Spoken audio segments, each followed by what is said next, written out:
આ ટેકનોલોજીના લીધે આપણે સૂક્ષ્મ જીવનના વાયરસ, બેક્ટેરિયા જેવા સૂક્ષ્મ જીવનના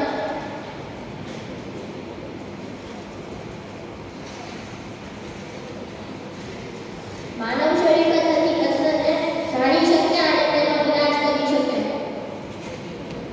ટેકનોલોજીના ગેરફાયદા એ છે કે મોબાઈલ આવતા માણસો એકબીજાથી દૂર થયા, છોકરા જૂની રમતો રમતા બંધ થયા અને મોબાઈલ પર વધારે નિર્ભર થયા. છેલ્લે